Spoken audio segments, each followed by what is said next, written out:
विद्यार्थी मित्रांनो नमस्कार। आजचा आपला व्हिडिओ आहे की ज्या आपण अध्ययन करत असताना विद्यार्थ्याकडून होणाऱ्या ज्या चुका आहेत आणि ज्या माध्यमातून आपल्यावर तर त्याचा परिणाम होतोच व सोबतच आपल्या पालकांवर देखील या बाबीचा परिणाम होतो।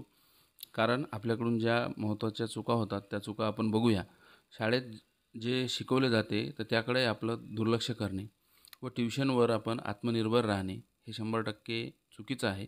कारण क्लासमधील जे आपल्याला शिकवलं जातं त्यावर आपण फोकस करायला हवा आणि यानंतर जे टॉपर विद्यार्थी असतात आणि जे ॲव्हरेज विद्यार्थी असतात यामध्ये नेमका काय फरक असतो। टॉपरचे विद्यार्थी मित्रांनो हा रोजचा अभ्यास रोज करतात, रेग्युलर करतात आणि जे ॲव्हरेज स्टुडंट असतात तर ते शेवटपर्यंत याकडं दुर्लक्ष करतात, ज्याचा की आपल्याला रिझल्टमध्ये देखील त्याचा परिणाम दिसून येतो।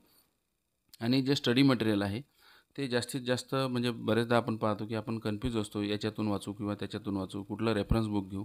तर या ठिकाणी स्टडी मटेरियल जर आपलं शॉर्ट असेल तर निश्चितपणे याचा आपल्याला फायदा होईल।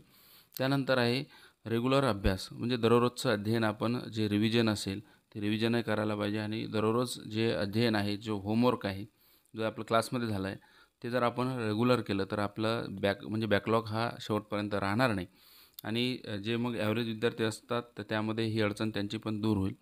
आणि सर्वात आणखीन महत्त्वाचं आहे मित्रांनो, जे आपण क्लास 10 आणि 12चे स्टुडंट असाल तर यामध्ये सोशल मीडियाचा आपण वापर हा कमीत कमी केला पाहिजे। कारण घरचे आपल्याला सांगतात पालक, आपण ते ऐकत नाही। त्यानंतर गलत आपली संगत, मित्र हे महत्त्वाचे आहेत। तर त्या गलत मित्रासोबत आपण दूर राहिलं पाहिजे आणि आपल्या स्टडीवर जर फोकस केला, अध्ययनावर जर फोकस केला तर निश्चितपणे याचा आपल्याला फायदा होतो।